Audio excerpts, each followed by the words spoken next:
Sir हम गरीब लोग हैं, पेट पालने और घर चलाने के लिए दूसरे से कर्ज लेकर खेती करते हैं। आप किसान हैं? हाँ सर, हम किसान हैं और हमारा ऐसा स्थिति है कि किराएदार से कर्ज लेकर खेती करते हैं। হ্যালো বন্ধুরা, আমি বিজু বাইন আর আপনারা সবাই দেখছেন এখন পাত ভাজা চ্যানেল।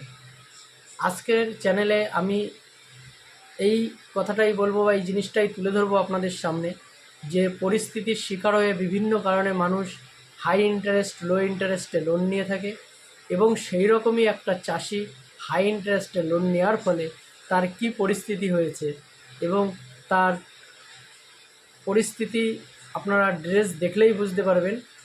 তো সেই বিষয়ে আজকে আলোচনা করব।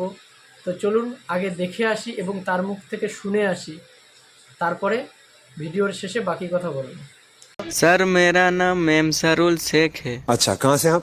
मैं बंगाल के एक छोटे गांव से हूँ। आप क्या करते हैं? सर हम गरीब लोग हैं, पेट पालने और घर चलाने के लिए दूसरे से कर्ज लेकर खेती करते हैं। आप किसान हैं? हाँ सर, हम किसान हैं और हमारा ऐसा स्थिति है कि किराएदार से कर्ज लेकर खेती करते हैं और हमारे गांव में बांध की वजह से हमारा खेत डूब जाता है और किराएदार से बहुत गाली सुनना पड़ता है। हम बहुत गरीब किसान हैं सर। क्या बात है यार, ये तो बहुत बड़ी बात है। मतलब देश के अन्नदाता किसान है हमारे। अन्नदाता तो है सर, पर हमारे गांव में खेत डूब जाने के कारण किराएदार से बहुत गाली सुनना पड़ता है।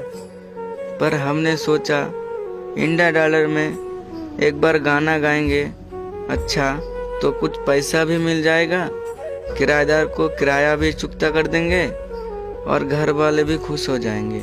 लग तो बहुत अच्छे रहे हो।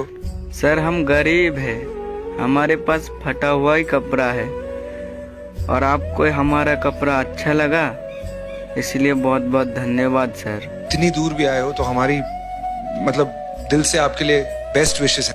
Thank you so much sir. आज क्या सुना रहे हो आप? ऐसा मतलब कोई फोक वाला गाना नहीं सर, जब बांध के कारण हमारी गरीब का सब कुछ खो जाता है, तब हम बाहर कमाने के लिए जाते हैं तो हमें घर कैसे याद आती है। चलिए All आइए। the best, all the best.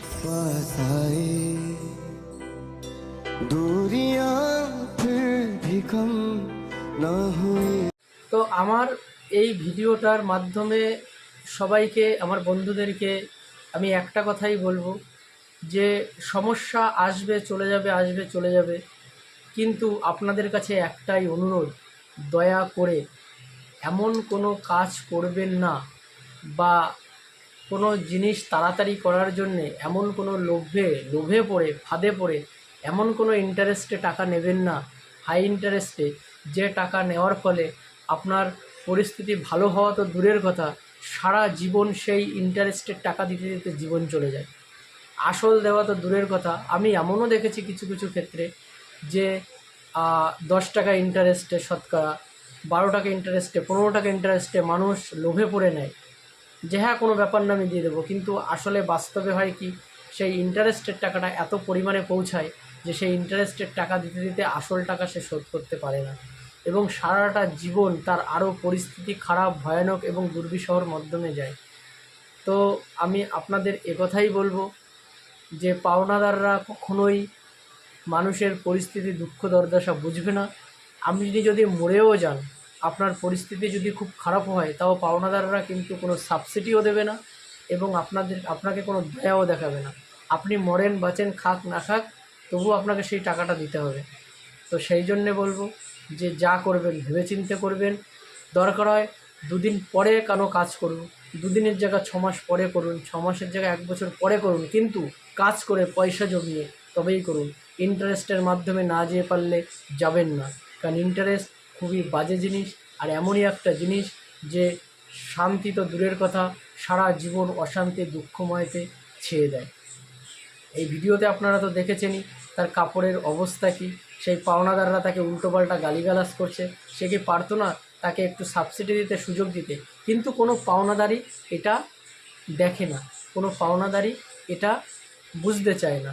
তাদের কাছে তাদের ইন্টারেস্ট, টাকাটাই সবচেয়ে বড়। তো আজকের ভিডিও এই পর্যন্তই। ভিডিওটা সম্পর্কে যদি কোনো মন্তব্য থাকে অবশ্যই কমেন্ট বক্সে জানাবেন, আর আমি চেষ্টা করব তার উত্তর দেওয়ার জন্য। ভালো থাকবেন। আজকের ভিডিও এই পর্যন্ত। ধন্যবাদ।